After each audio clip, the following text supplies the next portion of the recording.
말씀은 예배소서 1장 3절부터 6절 말씀 함께 나누도록 하겠습니다. 죄송한데 저 물 한 잔만 좀 가져다 주시면 감사하겠습니다. 우리 성경 찾으시면 우리 일어나셔서 예배소서 1장 3절부터 6절 말씀 우리 함께 한 목소리로 같이 읽도록 하겠습니다. 예배소서 1장 3절부터 6절 말씀입니다. 같이 읽겠습니다. 찬송하리로다. 하나님 곧 우리 주 예수 그리스도의 아버지께서 그리스도에서 하늘에 속한 모든 신령한 복을 우리에게 주시되 곧 창세 전에 그리스도 안에서 우리를 택하사 우리로 사랑 안에서 그 앞에 거룩하고 흠이 없게 하시려고 그 기쁘신 뜻대로 우리를 예정하사 예수 그리스도로 말미암아 자기의 아들들이 되게 하셨으니 이는 그가 사랑하시는 자 안에서 우리에게 거저 주시는 바 은혜와 영광을 찬송하게 하려는 것이라. 아멘. 자리에 앉아주시기 바랍니다. 제가 한번 예배를 위해서 기도하겠습니다. 하나님, 이 시간 우리가 하나님의 말씀을 듣기를 원합니다. 하나님, 우리 가운데 말씀을 전하는 자나 말씀을 듣는 자나 사사로이 전하고 사사로이 듣지 않게 하여 주시고 정말로 오직 하나님의 말씀만을 온전히 듣고 깨달아서 우리가 이 땅에서 하나님의 자녀로 온전히 살아가는 주의 백성들 되게 하여 주시옵소서. 오늘 이 말씀 가운데도 좌정하여 주시기를 간절히 원하오며 이 모든 말씀 예수님의 이름으로 기도드리옵나이다. 지난 주일에 우리가 이제 예배소서를 앞으로 살펴보기로 말씀을 드렸고요. 그래서 서론에 대해서 간단히 살펴보았습니다.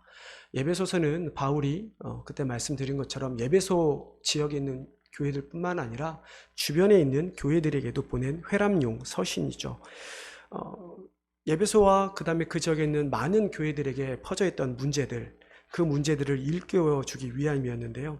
어떤 문제가 있었다고 말씀을 드렸죠? 내적 어려움과 외적 문제가 있었다고 말씀을 드렸습니다. 내적으로는 구약에서 신약으로 넘어가는 과도기였기 때문에 이들에게서는 율법과 그 다음에 복음, 율법으로 하나님의 백성이 되는 것과 복음으로 하나님의 백성이 되는 것에 그 차이를 여전히 깨닫지 못하고 있었던 상황이었고, 또 갑작스러운 성장, 특별히 기독교가 탄압받던 그 시절에 나중에 그 로마의 여러 지역으로 흩어졌던 많은 사람들이 교회로 왔을 때 유대인들보다는 이방인들이 더 많았고, 그러다 보니까 교회 안에 유대인과 이방인 사이에 분명한 문제가 있었습니다. 외적으로는 두 가지 이단과 그 다음에 우상숭배가 널리 행해지고 있었죠. 즉 율법주의와 영주주의라고 말씀을 드렸습니다. 이런 어려움에 있었던 예배소 교회, 계명을 지키고 할례를 받아야만 하나님의 백성이 될 수 있다라고 하는 이 율법에 근거한 언약. 하지만 신약에 예수님께서 오신 이후에, 예수님께서 죽으시고 승천하신 이후에 예수 그리스도를 믿음으로만 구원을 받을 수 있다라는 은혜의 언약, 이 두 가지가 그들 가운데 과연 무엇이 옳은가, 어떤 것이 과연 하나님의 백성이 될 수 있는 것인가, 어떤 이런 문제가 있었던 예배소 교회. 분명히 바울은 진리의 복음을 선포했음에도 불구하고 여러 이단들로 말미암아 여전히 곤욕을 치르고 있었던 그 예배소 교회. 지난번 말씀드린 것처럼 바울은 예배소 교회에 대해서 많은 애정을 가지고 있었습니다. 다른 교회들보다 오랜 시간 동안 공을 들여서 교회를 세웠을 뿐만 아니라 3차 전도여행에 나타나 있는 사도행전을 잘 읽어보시면 바울은 3차 전도여행들을 떠날 때부터 돌아올 때 예배소를 다시 한번 들리기를 계획하고 있었습니다. 하지만 중간에 무슨 일이 있었는지는 성경에 정확히 나와 있지는 않습니다. 하지만 오순절까지 예루살렘으로 급히 돌아가는 문제 때문에 예배소에 들리지를 못하고 밀레도라고 하는 지역에서 예배소 교회 장로들을 청해서 만나게 됩니다. 그들을 왜 만났을까? 어떤 불안감이 있었을까? 아니면 들리고 싶었는데 못 들렸기 때문에 어떤 그것에 대해서 안타까운 마음에 그랬을까? 솔직히 정확하게 바울이 왜 예배소를 더 들리려고 했는지, 들리지 못해서 왜 예배소 장로들을 청했는지 정확히 나와 있지는 않지만, 그러나 바울이 예배소 교회 장로들을 만나서 한 이야기를 보면 바울이 어떠한 마음이 있는지를 좀 알 수 있죠. 사도행전 20장 17절에서 21절의 말씀인데요, 제가 읽어드리겠습니다.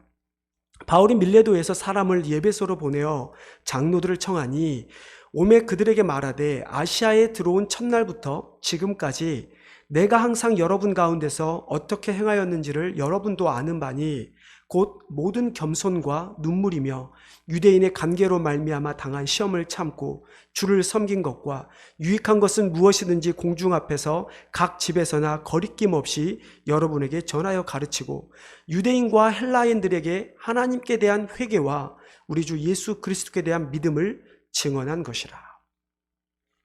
바울이 에베소 교회 장로들에게 한 이야기도 어떻게 보면 우리가 이미 지난주 살펴본 에베소 1장 1절부터 2절 말씀과 비슷한 맥락의 말씀이죠. 내가 너희들에게 복음을 전한 것, 내가 너희들에게 전한 것은 오직 예수 그리스도 한 분이다. 그 예수 그리스도로 말미암아 유대인과 이방인 모두가 회개하게 했고 모두가 함께 모여서 교회를 이루게 했다라는 이야기를 하고 있습니다.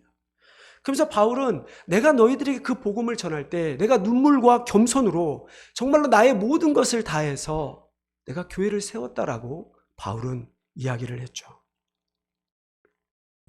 그래서 에베소 1장 1절 2절에서 바울은 자신이 어떻게 사도가 되었고 자신이 어떠한 마음으로 에베소 교회에 안부를 전하고 있는지를 기록하고 있는 것입니다. 하지만 교회 안에 율법과 은혜, 유대인과 이방인, 여러 가지 이단, 그런 분열로 생겼던 그런 에베소의 상황 때문에 바울이 얼마나 마음이 아팠을까.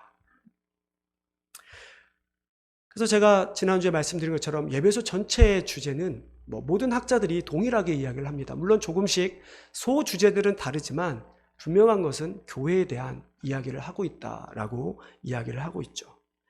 오늘날 우리가 사용하는 이 교회, 영어로는 church라고 하는 이 단어는 헬라어에서 큐리아콘, 큐리에, 그러니까 주께 혹은 주께 속한 것이라는 단어에서 유래된 말입니다. 하지만 이 단어는 원래는 종교적 의미는 없었습니다.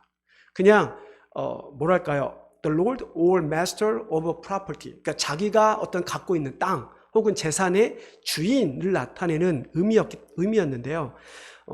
아마도 많은 학자들이 이야기한 것은 종교개혁자인 마틴 루터의 영향으로 그 단어가 요즘에 이제 우리가 말하는 church라고 하는 걸로 바뀌었다고 합니다. 하지만 헬라어 원문을 보면, 성경을 보면 교회라는 용어는 우리가 잘 아는 것처럼 에클레시아라고 하는 단어가 사용되었습니다. 에클레시아라고 하는 단어는 잘 알고 있는 것처럼 사람들의 모임이라고 하는 뜻입니다. 믿는 자들의 모임이라고 하는 뜻이죠. 이 에클레시아는 히브리어 성경에 모임을 뜻하는 카할이라고 하는 단어를 나중에 70인역이라고 하는 헬라어 성경을 만들 때 학자들이 선택한 단어입니다. 헬라어 에클레시아, 히브리어 카할, 이 두 단어 모두 공통적으로 갖고 있는 뜻이 있는데요. 그것은 만남 혹은 모임이라고 하는 뜻입니다. 그러면 교회란 결국 무엇입니까? 그리스도를 통하여 하나님 앞에 모여진 자들, 우리가 모인 게 아니라 하나님께서 모으신 자들의 모임. 더 자세히 말하면 예수 그리스도를 믿음으로 말미암아 구원받은 자들의 모임, 그 모임이 바로 교회입니다. 즉 우리가 이렇게 모여서 예배드리고 있는 이 모습이 하나님 앞에 교회의 모습인 것이죠. 이런 교회를 이루는 단위인 성도, 우리 성도 한 사람이라고 하는 이 성도에 대해서 바울은 오늘 우리가 읽은 1장 3절부터 2장에 걸쳐서 어떻게 우리가 성도가 되었는가에 대한 말씀을 하고 있습니다. 하나님의 은혜로 말미암아 예수 그리스도를 믿음으로 우리는 구원을 받았죠. 그리고 성령님의 인치심과 보호하심으로 말미암아 우리는 구원에 대한 확신을 얻고 있는 것입니다. 이것이 제가 앞으로 3주 동안 3번에 걸쳐서 나눌 말씀인데요. 성부 하나님, 그리고 성자 하나님, 그리고 성령 하나님께서 우리 인간을 구원하시기 위해 어떤 일을 하셨는가에 대한 말씀입니다. 특별히 오늘은 그 중에서 성부 하나님께서 우리를 구원하시게 하신 일이 무엇인가에 대한 말씀을 함께 나누려고 합니다. 우리가 성부 하나님에 대한 이야기를 하기 위해서는 우리가 하나님에 대한 호칭을 조금은 좀 정리를 하고 넘어가야 합니다. 구약에서는 하나님에 대해서 우리가 엘로힘, 즉 하나님이라는 단어도 사용하고요. 아도나이라고 하는 주라고 하는 단어도 사용합니다. 그리고 잘 아는 것처럼 저호바, 여호와라는 단어, 그리고 야훼라고 하는 단어를 사용하죠. 구약에서 유대인들은 대부분 주로 야훼를 사용합니다. 야훼는 모음이 없이 하나님을 나타내는 어떤 자음으로만 구성된 단어인데요. 감히 하나님을 바라볼 수 없다라는 이유로 그들은 주로 많이 사용하게 되죠. 신약에서는 하나님을 데오스, 하나님, 혹은 퀴리오스, 주, 그 다음에 파테르, 아버지라고 하는 단어로 사용합니다. 이것이 오늘날 우리가 알고 있는 성부 하나님, 성부라고 이야기를 하고 있죠. 이 하나님에 대해서 가장 잘 정리한 것 중에 하나가 웨스트민스터 대요리 문답이라고 하는 문답서의 7번에 나와 있습니다. 그 7번에 보면 문항 자체 질문이 하나님이 누구인가? 라고 하는 질문입니다. 솔직히 이것을 그냥 읽어만 드리면 좀 이해가 되기는 쉽지는 않지만 그래도 오늘 이것을 다 설교할 수 없을 만큼의 분량이기 때문에 제가 그냥 읽어만 드리겠습니다. 하나님은 영이시니 스스로 존재하심과 영광과 복되심과 완전하심과 자족하심과 영원하심과 불변하심과 신비로우심과 편재하심과 전능하심과 전지하심과 가장 어지심과 거룩하심과 정의로우심과 은혜로우심과 오래 참으심과 선하고 진실됨에 풍성하심이 무한한 분이시다. 네. 쉽게 머리에 잘 안 남죠. 이러한 많은 의미를 갖고 있는 하나님이신데 우리가 하나님에 대해서 특별히 우리를 구원하신 하나님에 대해서 한 가지는 분명히 알아야 합니다. 그것이 바로 창세기 1장 1절에 나온 말씀이죠. 태초에 하나님이 천지를 창조하시니라. 이 말씀에는 엄청난 의미가 담겨 있습니다. 왜냐하면 이 말씀에는 이 세상과 이 세상의 존재 이유, 어떻게 보면 이 세상뿐만 아니라 우리 인간의 존재 이유가 담겨 있기 때문이죠. 많은 사람들은 세상 사람들이 이 세상이 먼지에서부터 시작됐다고 이야기를 합니다. 그래서 나중에는 빅뱅론으로 해서 인류가 대략 137억 혹은 138억 정도의 시간을 거쳐서 발생하는 수많은 우주의 대폭발 가운데 우리 인간이 지구가 생성되었다라고 이야기를 하죠. 그러나 성경은 우리에게 분명히 말하는 것은 이 세상, 우리 인간은 창조주신 하나님으로부터 창조되었다라고 말씀합니다. 이 말은 결국 하나님과 우리의 관계는 창조주와 피조물의 관계라는 이야기죠. 우리가 어느 날 살다 보니 뼈가 골격을 이루고 골격에 살이 붙어서 인간이 된 그런 것이 아니라 하나님께서 인간을 만드셨다라는 말씀입니다. 그렇기에 우리가 하나님을 부인한다고 하는 것은 결국은 우리 인간, 우리 존재 자체를 부인하는 것과 동일한 이야기죠. 또한 하나님은 홀로 영원토록 존재하신 분이십니다. 아까 읽어드렸던 스스로 계신 분이라는 이야기인데요. 하나님께서 태초에 천지를 창조하셨다라는 말에서 이 태초라는 말이 우리가 생각하는 우리 인간이 생각할 수 있는 하나님의 시작점이 아니라 이 태초는 인간의 역사, 인류의 역사가 시작된 시기를 나타내는 것이지 하나님이 존재했던 시기를 나타내는 말이 결코 아닌 것입니다. 근데 우리 인간들은 이 in the beginning, 이 태초라는 말 때문에 자꾸 하나님이 언제부턴가 어떤 시점에 존재하기 시작을 했다라고 우리는 생각을 하죠. 그러나 하나님이 존재했던 시점은 어떤 시점에 존재한 게 아니라 우리가 알 수 없는 영원함 가운데 스스로 존재하셨다라고 하는 사실입니다. 그래서 성경은 어떻게 이야기합니까? 하나님은 알파와 오메가, 처음과 끝, 즉 영원 전부터 영원까지. 우리는 영원전을 알 수가 없죠. 그렇게 영원하신, 영원토록 존재하신 분이라는 사실을 우리에게 말씀하고 있는 것이죠. 이런 영원하신 하나님께서 우리 인간을 만드셨습니다. 그리고 우리 인간을 만드시면서 심히 좋았다라고 말씀하셨죠. 이 심히 좋았다는 말에도 두 가지 의미가 담겨 있습니다. 다른 피조물을 창조하셨을 때는 그냥 좋았다. 하지만 인간을 창조하셨을 때는 심히 매우라는 말이 덧붙여 있는데요. 이 말에는 완성의 의미가 담겨 있습니다. 6일 동안 이 하나님께서 이 세상을 만드셨을 때는 그 모든 것이 인간을 위한 것이었습니다. 이 세상을 만드셨을 때는 그냥 좋으셨지만 그러나 이 모든 것을 만드신 그 창조 세계의 완점, 정점이라고 하는 인간을 만드셨을 때 하나님은 비로소 매우 심히 좋았다. 모든 것이 완벽하게 되었다라고 말씀하신 것이죠. 두 번째로 하나님께서 기뻐하셨다라는 것은 우리 인간들이 말하는 기쁨과는 다른 기쁨입니다. 오늘 우리가 읽은 말씀 가운데 5절에도 그 기쁘신 뜻대로 우리를 예정하셨다라고 말씀하셨는데요. 하나님께서 말씀하신 이 기쁨이라고 하는 것은 우리 인간과는 다르죠. 예를 들면 어떤 사람에게는 우리 아이들에게는 100불만 줘도 100불이 어딥니까? 50불만 줘도 아이들은 좋아합니다. 근데 우리 어른들에게 50불 주면 얼마나 기뻐하십니까? 돈 1000불, 한 10,000불 이상은 있어야 기쁘지 않으신가요? 이처럼 우리의 기쁨은, 인간이 가질 수 있는 기쁨은 항상 상대적인 것입니다. 내가 저 사람보다, 내가 다른 누구보다 더 많이 갖고 더 높은 자리에 올랐을 때 우리는 비로소 행복하다라는 말을 하게 됩니다. 하지만 하나님께서 기뻐하셨을다라고 말씀하셨을 때는 그런 상대적인 것이 아닌 완전하신 하나님 가운데서 하나님 스스로 만족하신 절대적인 기쁨인 것입니다.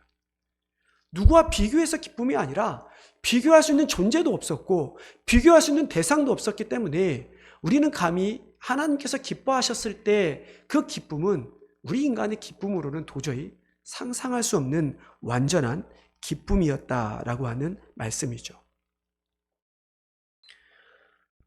그런 하나님께서 교회를 이루고 있는 우리 성도, 교회인 우리를 구원하시기 위해 하신 일은 무엇일까? 그것이 오늘 우리가 읽은 에베소서 1장 3절부터 6절의 말씀입니다. 하나님께서 이 인간을 지으신 다음에 그 마음속에 심히 기뻐하셨던 그 인간이 타락을 하게 되죠. 물론 하나님께서 이를 모두 알고 계셨습니다. 하나님께서 전지하신 분이시기 때문에 모든 것을 알고 계셨죠. 근데 왜 막지 않으셨는가? 잘 아시는 것처럼 자유의지 때문입니다. 그저 우리를 명령을 내려서 움직이게 하는 그런 로봇가 아니라 우리 인간들이 자발적으로 하나님을 찬양하기 위해, 하나님을 영광을 돌리기 위해 우리를 만드셨죠. 그것이 오늘 우리가 읽은 6절에 나온 말씀입니다. 그의 은혜의 영광을 찬송하게 하려는 것이라. 그런데 그 인간이 하나님의 은혜와 영광을 찬송하기 위해 사용해야 될 그 자유의지를 스스로 하나님이 되고자 하는 일에 사용했다라는 것입니다. 그들이 선악과를 따먹은 이유가 무엇입니까? 하나님처럼 되고자 함이었습니다. 그들이 바벨탑을 쌓은 이유가 무엇입니까? 자신들의 공적을 하늘에 닿아서 세상에 자기들을 알리기 위해서, 자기들이 하나님이 되기 위해서 그들은 쌓은 것이죠. 근데 그럼에도 불구하고 여전히 하나님께서는 우리를 사랑하셨다는 것입니다. 어떻게 보면 우리가 죄를 짓기 이전에부터 우리를 사랑하셨고 죄를 지은 이후에도 우리를 사랑하셨다는 것이죠. 그것이 3절부터 5절 말씀인데 우리 한 번만 다시 같이 읽어보겠습니다. 3절부터 5절 말씀입니다.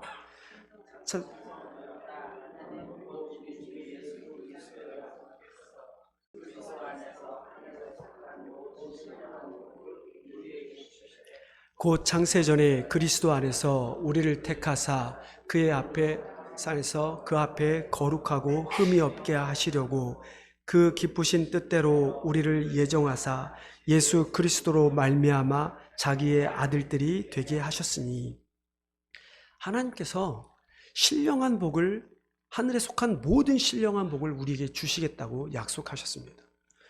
여기서 신령한 복은 구원을 의미하죠. 근데 단순히 우리에게 구원만 의미하는 것이 아니라 이 신령한 복은 하나님께서 우리를 택하셔서 하늘에 속한 모든 신령한, 즉 구원받은 자들에게 주시고자 하는 모든 복을 우리에게 주시고자 한다라는 말씀이죠.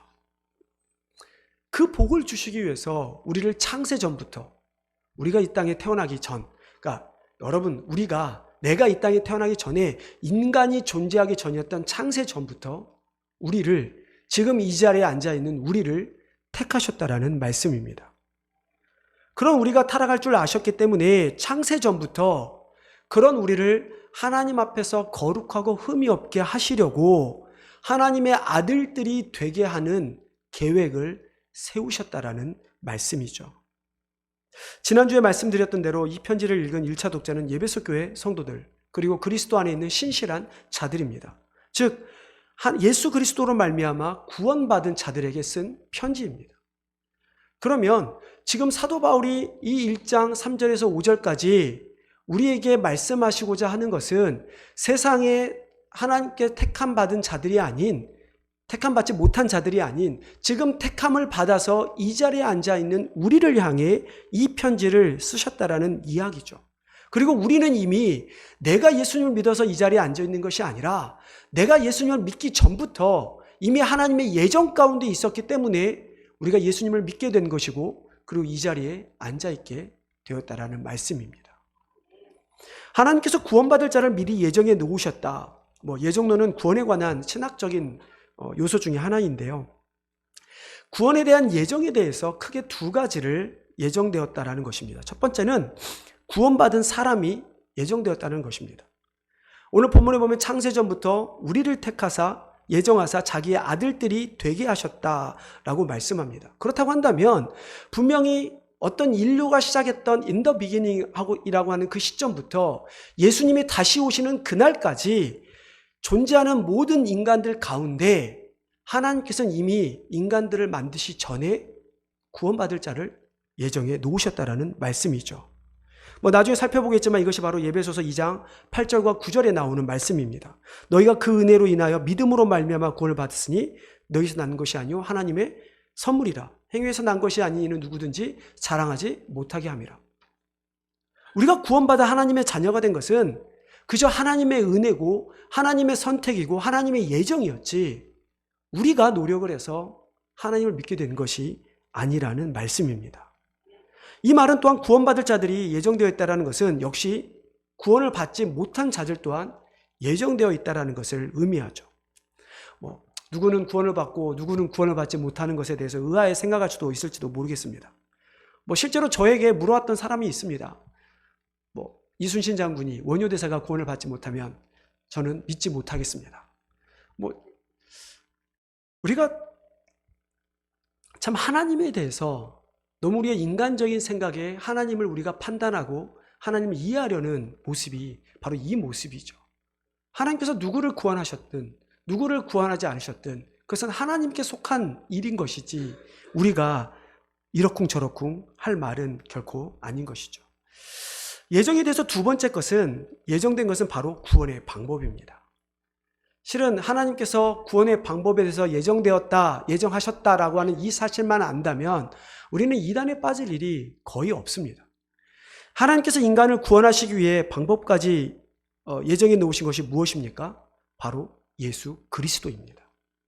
오늘 우리가 읽은 3절 5절을 보면 하나님께서 정하신 방법이 잘 나와 있죠. 3절에 보면 우리 주 예수 그리스도의 아버지께서 그리스도 안에서 우리에게 주시되 4절 그리스도 안에서 우리를 택하사 5절에 예수 그리스도로 말미암아 자기의 아들들이 되게 하셨으니 하나님께서 우리를 구원하시기 주신 방법은 오직 하나 예수 그리스도밖에 없다는 말씀입니다. 천하 만민 중에 우리를 구원할 일은 예수 그리스도 외에는 결코 주신 적이 없다고 말씀하셨죠. 그런데 이 세상의 사람들은 어떻습니까?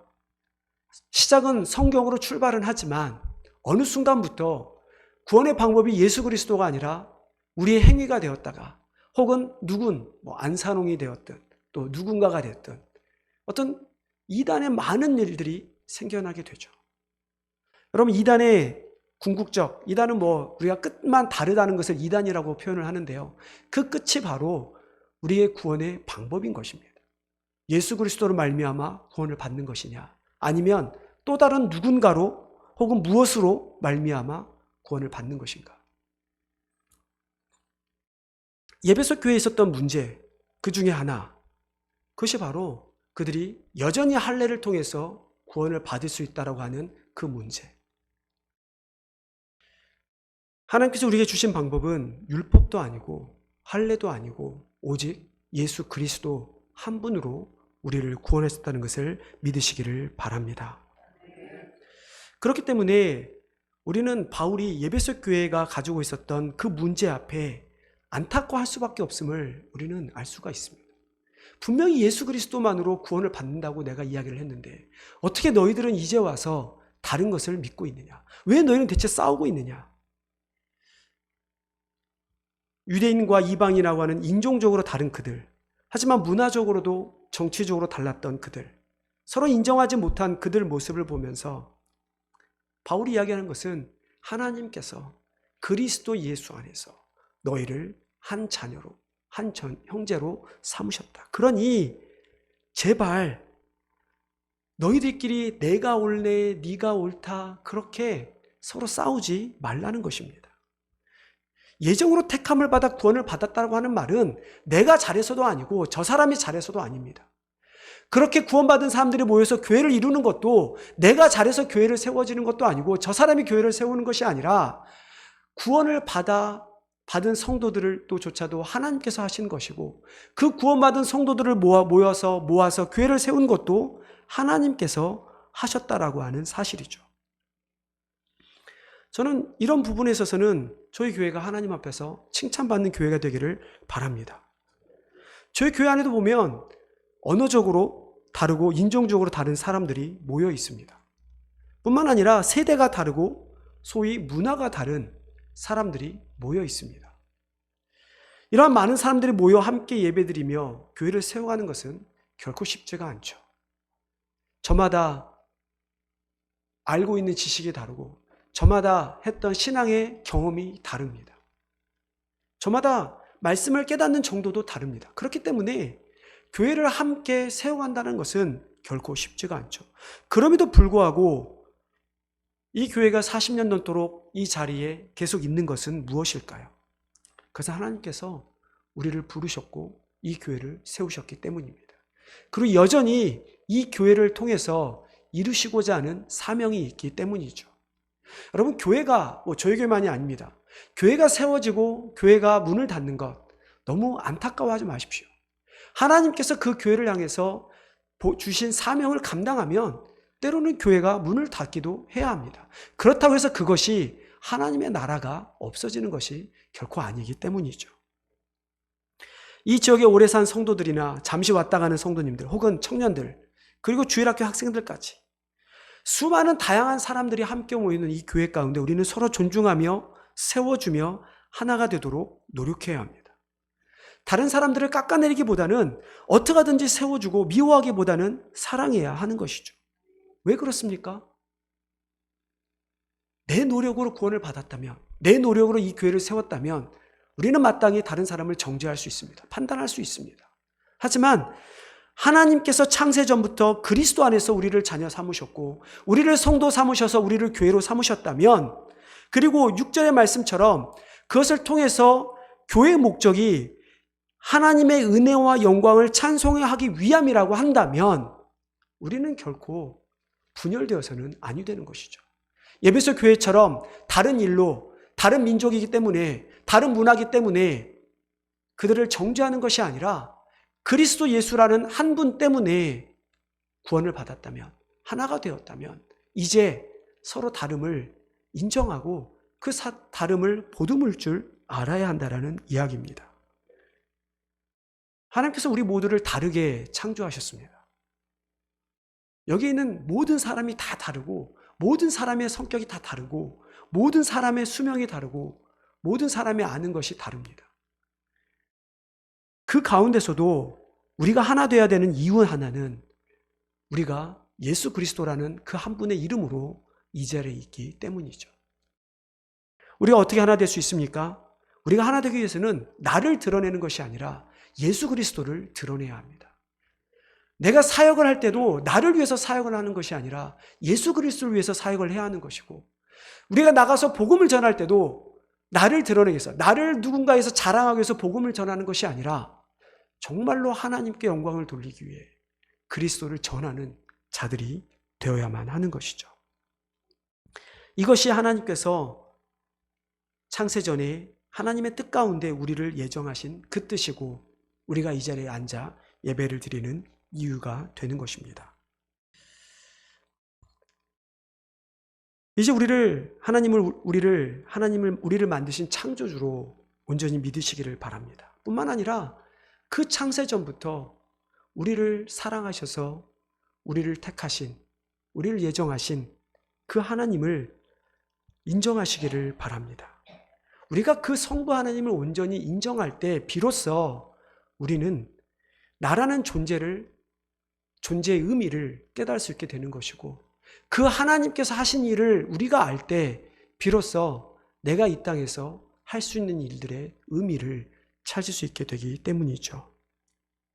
이러한 하나님의 은혜, 창세전부터 그리스도 안에서 우리를 부르시고 우리를 하나님의 자녀로 삼으신 그 하나님의 은혜, 그 은혜가 우리 모든 성도들과 우리 모든 교회 가운데 임하기를 주님의 이름으로 축원합니다. 하나님, 참으로 하나님께 감사와 영광을 올려드립니다. 참으로 우리는 아직까지도 참 우리의 욕심, 나의 공로, 그 많은 것들을 내려놓지 못하고 그 모든 것이 우리의 육정인 죄로부터 시작됐음에도 불구하고 그것을 놓지 못한 채 하나님의 은혜에 거하지 못하는 우리들의 모습을 보게 됩니다. 하나님, 오늘 우리에게 말씀하신 것처럼 우리가 하나님의 자녀가 된 것이, 그리고 우리가 하나님의 교회가 된 것이 우리의 뜻이 아니라 창세전부터 하나님의 예정 가운데 이 모든 것이 이루어졌사오니 하나님이 이제 우리 자신들을 내려놓게 하여 주시고 내가 가진 경험과 내가 가진 지식과 내가 가진 편견들을 내려놓고 하나님께서 원하시는 것들을 온전히 깨달아 그 뜻을 펼쳐나가는 주의 백성들과 교회가 되기를 간절히 원합니다.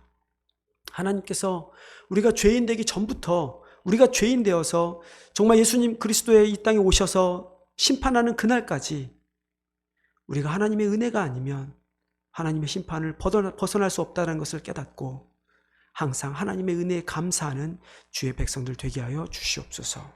그 은혜가 우리의 삶 가운데 넘쳐나서 그 은혜가 넘치기에 세상 사람들이 우리가 전하지 않아도 우리의 모습을 보며 하나님의 그 사랑을 느끼게 할 수 있는 그런 주의 백성들, 그런 성도들 되게 하여 주시옵소서. 감사하며 예수님의 이름으로 기도하옵나이다.